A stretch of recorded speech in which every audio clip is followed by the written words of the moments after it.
La robótica es el tema elegido para esta noche de Evolución Humana. Estamos con el doctor Ricardo Carelli, que es un ingeniero electromecánico con mucha experiencia como investigador en el CONICET. Y de allí en adelante, doctor, recién dejábamos una pregunta planteada, que es si se puede llegar a trastocar la evolución biológica de miles, de millones de años, la vida, la evolución, Darwin en el medio, que fue tema del otro programa. Pero muchos dicen, inclusive algunos biólogos, que a través de todo lo que se está avanzando en la tecnología, en la nanotecnología, en las incorporaciones de pequeños microchips y robots, pero casi imperceptibles para el ojo humano, estamos cambiando la estructura de la naturaleza humana y vamos a llegar a un ser humano más artificial que natural. ¿Cómo ve todas estas premoniciones o cuestiones que se ven para el futuro? Pues bueno, esa es una pregunta compleja de responder, digamos, ¿no? O sea, yo creo que toda esta tecnología va a ayudar al hombre. No sé si puede llegar a alterar su proceso evolutivo. Probablemente sí. Sustituirlo por partes tecnológicas, sí, en parte sí, digamos. De hecho, actualmente se hace, digamos, ¿no? Las prótesis son eso, digamos, ¿no? Son especies de robots que se montan sobre un miembro que le falta a la persona. Y eso está muy avanzado, ¿no? O sea, están, digamos, las prótesis comandadas tanto por señales musculares, músculos que todavía existen, digamos, en el cuerpo y que pueden actuar, o por señales cerebrales, ¿no? O sea, el hombre puede montarse en una silla de ruedas y con sus señales cerebrales, sus voluntades expresadas a través de señales cerebrales, poder comandar esa silla de ruedas que lo lleva. Por lo tanto, bueno, prácticamente hemos sustituido su motricidad, o sea, la actividad de su cuerpo, por un sistema mecánico, que es la silla de ruedas, y sigue siendo comandada por su cerebro, ¿no? Así que, en cierto modo, digamos, estamos sustituyendo partes del cuerpo con elementos tecnológicos. Pero podemos ir también más en las medidas nanométricas o micrométricas, ¿no? Primero explicar qué es un nanómetro, para que la gente conozca. Bueno, correcto, sí. De la nanotecnología lo mínimo, por lo menos. Sí. Bueno, está la nanorobótica y la microrobótica. La nanorobótica se refiere a robots que en algunos casos hay que ponerlos entre comillas, ¿no? Porque incluso pueden ser moleculares, pero de tamaños nanométricos. Un nanómetro es la milésima parte de un micrón. Un micrón, a su vez, es la milésima parte de un milímetro, ¿no? O sea que estamos hablando, y un milímetro a su vez es la milésima parte de un metro. O sea que un nanómetro es 10 a la menos 9, bueno, no sé, sí, símbolos claro. Matemáticos, ¿no? O sea, hay que hacer un 0, y poner 9 ceros delante del 1, ¿no? O sea, son medidas realmente muy, muy pequeñas, ¿no? Estos robots pueden ser, por ejemplo, de 100 nanómetros, que sería una décima de micrón, micrón, la milésima del milímetro, y algunos de ellos, bueno, pueden ser con materiales inorgánicos, pero también los hay, y se está trabajando, aquellos que se los denomina nanorobots moleculares, ¿no? Por ejemplo, a partir de la manipulación de una molécula de ADN, ácido desoxirribonucleico, ¿no? Aquel que lleva toda la información genética. De las células, ¿no? Y entonces se las puede manipular de tal modo que estas moléculas, digamos, que son proteínas, sean atraídas por otras proteínas, en este caso, digamos, que se está trabajando, digamos, ya diré quiénes, hacia una proteína que se llama nucleolina, ¿no? Que aparece de acuerdo a los estudios biológicos, por eso es en realidad una vinculación, ¿no? De la tecnología con la biología, en las células cancerosas, por ejemplo, ¿no? Y entonces, al dirigirse este ADN hacia las células cancerosas específicamente, depositan sobre ellas una enzima que se llama trombina. Y esta trombina genera un trombo, digamos, en los vasos que alimentan a esa célula. Por lo tanto, la destruyen, ¿no? La matan, muere por falta de alimentación. Estamos hablando de una cosa muy interesante, ¿no? En el mismo corriente sanguíneo se puede incorporar ese pequeño robot. Exactamente, va por el torrente sanguíneo, por las venas, digamos, ¿no? Y por lo tanto, impresionante. como estas venas alimentan a todo el organismo, en particular también a las células cancerosas, llegan hasta ellas, ¿no? Y entonces estaríamos hablando de medicina de precisión. O sea, no estamos aplicando una radiación masiva, digamos, en toda una parte de un órgano, sino exactamente estamos yendo hacia las células que queremos destruir, ¿no?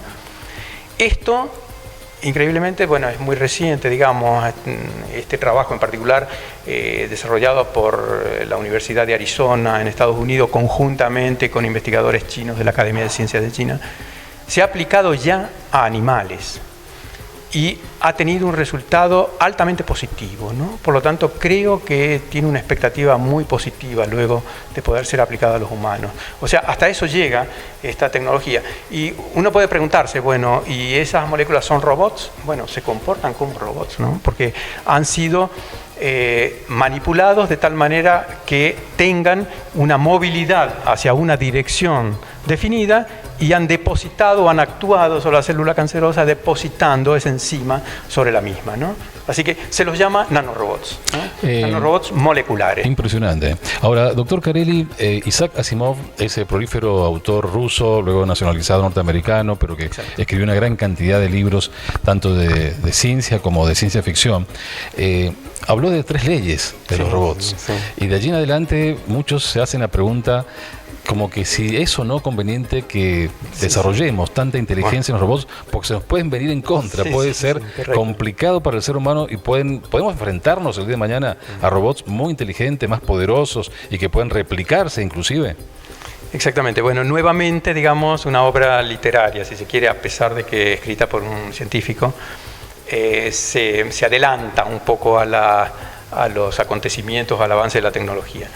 Efectivamente, se preocupó Asimov en esas... que era bioquímico, Asimov. Sí, tuvo grados universitarios y fue científico. Efectivamente. Sí. Se adelanta nuevamente y, bueno, escribe esas reglas que no las recuerdo exactamente con precisión, pero bueno, un robot no puede producir daño, no puede, excepto que, digamos, por ejemplo, no puede dañarse a sí mismo, una de las últimas reglas, excepto que eso le implique dañar al hombre, etc. O sea, siempre en protección del hombre, ¿no?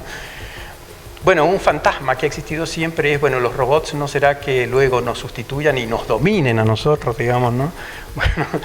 Bueno, esto está mostrando o haciendo emerger un tema que es el tema ético.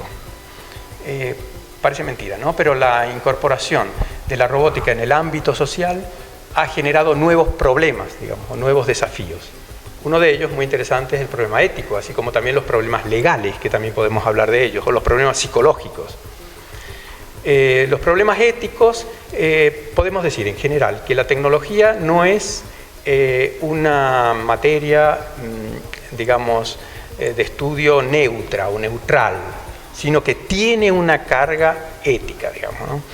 Y que quiera o no, hágalo intencional o no intencionalmente, lleva en cierto modo la ética de quien la desarrolla, ¿no? Eso aparece mucho en genética, doctor Carelli, ahora con la edición de los genes, que está muy discutido y que hay comisiones de ética para ver si se desarrolla esa tecnología genética o no. También es un problema, sí. Bueno, pero que está correcto que se ataque, ¿no? De hecho, aparece la palabra bioética, perdón, roboética en este caso, en el caso de los robots. ¿Qué proviene de la bioética, lógicamente? De la bioética, efectivamente. Y la roboética es una parte de la ética, bien digo, aplicada, pero aplicada al desarrollo de marcos o contextos éticos o reglas éticas que aseguren que el desarrollo de la robótica vaya en beneficio de la humanidad y no en perjuicio de la humanidad, ¿no? Que bien podría ir en esa dirección, ¿no? La robótica es una ciencia experimental y como tal no se sabe exactamente, por eso son todas conjeturas, estas preguntas que nos hacemos, cuál va a ser el impacto o el efecto que va a tener a medida que se desarrolle sobre la humanidad. Entonces la humanidad desde ya se pone en precaución de ello, genera estos contextos. La Unión Europea, por ejemplo, ha generado también algunas recomendaciones éticas para el desarrollo en particular de la robótica, pero en general de la inteligencia artificial. O sea, hay preocupación y se van generando estos marcos éticos para asegurar que efectivamente esto avance en la dirección correcta, en el sentido en la dirección de beneficio y de bienestar hacia la humanidad y no en un perjuicio, en un daño, en definitiva, hacia el hombre, hacia la sociedad y hacia el individuo, ¿no? Luego están los efectos psicológicos y legales. Efectivamente. Entonces, dentro de los aspectos éticos aparecen, bueno, muy claramente actualmente con los vehículos autónomos, con las armas automáticas o autónomas, con las, con distintos desarrollos, digamos. Ya voy a recordar algún otro que aparece en escena, digamos, típicamente planteando problemas éticos, ¿no? No, el tema de los drones, por ejemplo, ¿no? Que puede mandarse a cualquier lugar y si quiere destruir una persona, se ha comprobado que con solo identificar facialmente al objetivo, lo destruye y se autodestruye después el dron. Una cosa impresionante. Bueno, allí actuaría como un arma, ¿no? Claro. Un arma autónoma. No, la otra también es la aplicación de la robótica en asistencia a las personas, o sea, la asistencia personalizada. Entonces surgen preguntas, ¿no? Por ejemplo, ¿hasta qué punto es correcto utilizar los robots y hasta qué nivel podríamos usarlo o deberíamos usarlo como elementos de asistencia personalizada? Por ejemplo, a ancianos que están en un geriátrico o a personas que están en un hospital, en un sanatorio, y ser asistidos no por una enfermera, sino por un robot, digamos, ¿no? ¿Hasta qué punto eso es correcto, digamos?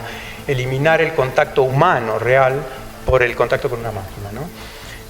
Luego, en relación a los robots, a los vehículos autónomos, surgen preguntas, ¿no? En el caso de tomar una decisión, bueno, hay un caso que ha sido muy analizado. Por ejemplo, un auto autónomo viene con unos pasajeros y de repente aparece un obstáculo en el camino, en su camino, y entonces intenta frenar, pero fallan los frenos.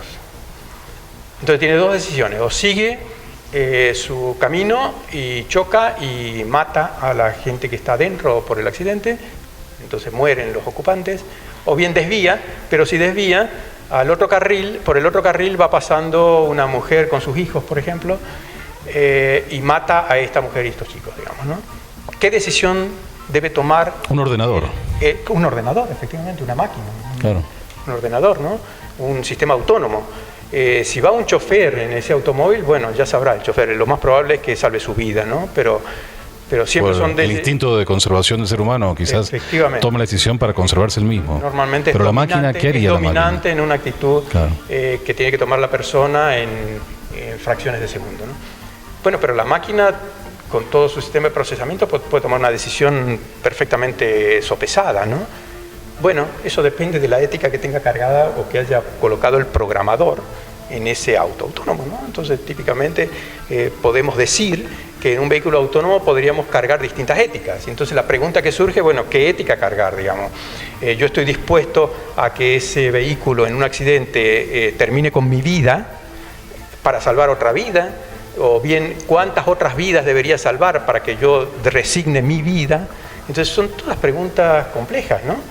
Pero que en definitiva deben estar programadas en ese vehículo, porque el vehículo es autónomo y va a tomar una decisión en forma autónoma, ¿no? Sí, hace poco hubo un caso muy similar, ¿no? De un vehículo que transita mal por una ciudad europea, la policía logra detenerlo luego de una persecución y cuando van a abordar el vehículo no había nadie, era un vehículo automático totalmente, robotizado, no había ninguna persona y de allí en adelante se sacó una elaboración como respuesta. Siempre un vehículo automático tiene que llevar datos concretos de seres humanos, aunque sea el dato, el teléfono, de quién a quién pertenece, a quién demandar después, si a la compañía que lo fabricó, al dueño del vehículo. Bueno, son... Bueno, correcto, pero ese es el otro aspecto, digamos, que aparece como relevante en la inserción de los robots en el entorno social, y son los problemas legales en ese caso, ¿no? O sea, de responsabilidad ante un accidente de parte de un robot, digamos, ¿no? Efectivamente, ese fue el robot de la compañía Cruise, que está patrocinada en cierto modo por General Motors, son vehículos de General Motors, y que ya circulan, digamos, en algunas calles, en algunos barrios de San Francisco, en Estados Unidos, en California, en ciertos horarios y con ciertas velocidades máximas, ¿no? O sea, en ese sentido es avanzada la legislación allí en California y ha permitido la circulación de estos automóviles aunque no lleven ninguna persona que esté dispuesta a tomar el comando en un caso de emergencia, ¿no? Y efectivamente, ¿no? Eso ocurrió hace poco tiempo, digamos, creo que fue en abril de este año, y alguien ocasionalmente filmó esa escena, ¿no? Digamos, la patrulla lo detiene, el vehículo se detiene, el policía baja, intenta, abordar al conductor y resulta que el coche no tiene conductor, digamos, ¿no? Entonces vuelve a la patrulla porque no sabe qué hacer para pedir órdenes. Entre tanto, el vehículo sale y entonces él cree que se está escapando, como se escaparía una persona. Se iría una persona, algunas personas, huyendo. Digamos, tratando de evitar la responsabilidad, la multa y claro. la responsabilidad. Pero no, el vehículo se estacionó luego a los pocos metros y luego, digamos, la fábrica dijo que en realidad había buscado una posición más segura para detenerse, o sea, no evitar, digamos, al policía. Pero en definitiva, efectivamente, a partir de allí aparece una nueva normativa que estos vehículos deberán tener un número telefónico al cual dirigirse alguien que lo detenga, digamos, tiene que tener la autorización visible en la parte interior del vehículo y además tiene que tener todas las capacidades para detenerse, cosa que hizo este vehículo, pero ante una patrulla o dejar pasar a un carro de bomberos o a una ambulancia, sistemas de emergencia, etc. Por eso estos vehículos van dotados de muchos sensores, ¿no? Sensores acústicos, sensores de láser de distancia, sensores de cámaras de visión, etcétera, que le den cada vez un conocimiento más acabado del entorno, ¿no? Una opinión muy arraigada afirma que, les gustan los robots, que compartirían la vida con robots que les ayuden a hacer las cosas cotidianas, de la casa, del hogar, pero nunca viajarían en un avión piloteado por un robot. Sin embargo, gran parte de los vuelos actuales son hechos por las computadoras, si bien están los pilotos, lógicamente. Sí, quizás llegue un día que uno se sube a un avión y no haya ninguna persona en la cabina. Bueno, yo creo que así como antes había personas que dicen que jamás se subirían a un avión, y efectivamente, ¿no? Una o dos generaciones anteriores, una generación antes de la mía, digo, habían personas que jamás habían subido a un avión y jamás quisieron subir a un avión.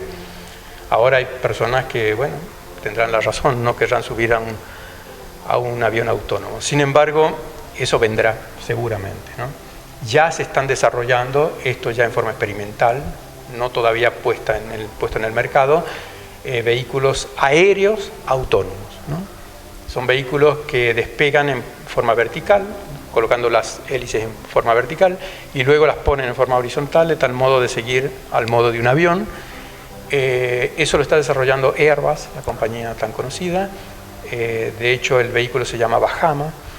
Y bueno, claro, las dificultades son siempre no solo de la tecnología del vehículo que ya existe, sino del desarrollo de todo el software que llamamos algoritmos de control. Nosotros en el Instituto de Automática trabajamos efectivamente en ese tema de los algoritmos de control, inteligencia artificial de por medio, para que ese vehículo pueda exitosamente y no generar temores en las personas, llevarlos a sus destinos finales sin ningún accidente, ¿no? Bueno, hasta aquí vamos a llegar, y digo hasta aquí porque vamos a volver sobre este tema porque es complejísimo, muy amplio y todos los días prácticamente se generan noticias, muchas novedades en torno a la robótica, a la inteligencia artificial. Muchas gracias, doctor Ricardo Carelli. Queremos agradecer en su nombre al INAUT, al Instituto de Automática de la Facultad de Ingeniería de la Universidad Nacional de San Juan, de CONICET, porque realmente ya las imágenes van a mostrar toda la producción que ustedes han hecho de muchos años de trabajo, de desarrollo, de investigación, en algo que es un orgullo para San Juan como es este instituto. Gracias, Ernesto, por llevar adelante este programa y estos temas tan interesantes. Vamos ahora a el primer concurso para que usted se lleve su propio libro científico aquí en Evolución Humana.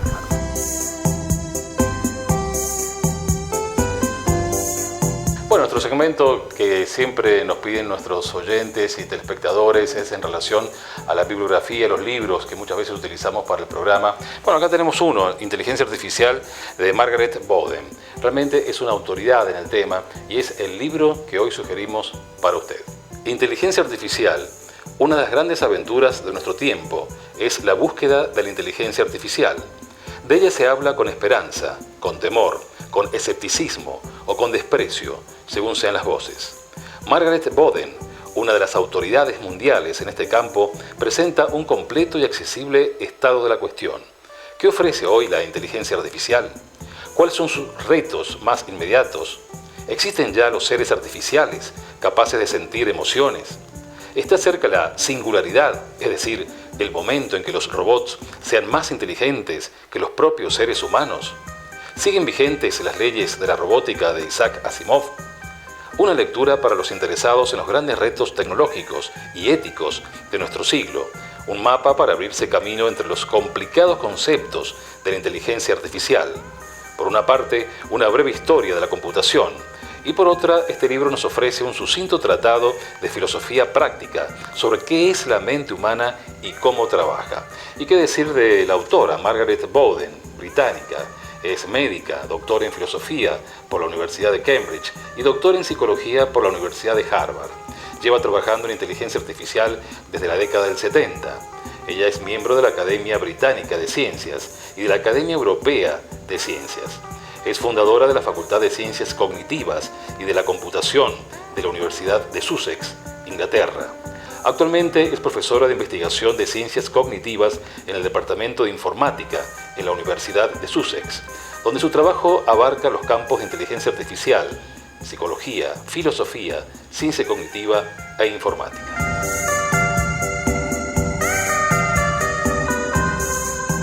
Y lo que decíamos al principio del programa de esta noche, cuántas preguntas nos han quedado luego de casi una hora de debatir, analizar profundamente, en detalle, con el doctor Carelli, estos temas que tienen que ver con evolución humana, la evolución de la ciencia, hacia dónde va éticamente la ciencia del hombre. Estamos en el siglo XXI, ya hemos transitado muchas décadas de investigación científica y estamos llegando quizás a manipular nuestra propia naturaleza humana. ¿Queremos realmente eso? ¿O la gente que pueda llegar a ser clonada, con ejércitos clonados y todo lo que se desprende de la evolución biológica y tecnológica nos llevará quizás a arrepentirnos en el día de mañana? ¿O tendremos que formar equipos técnicos de ética para analizar cada paso que se dé en estos temas? Realmente impactante. Bueno, hasta aquí llegamos. Nos queda invitarlos para el próximo miércoles, siempre a la hora 23, en Canal 8, en Evolución Humana.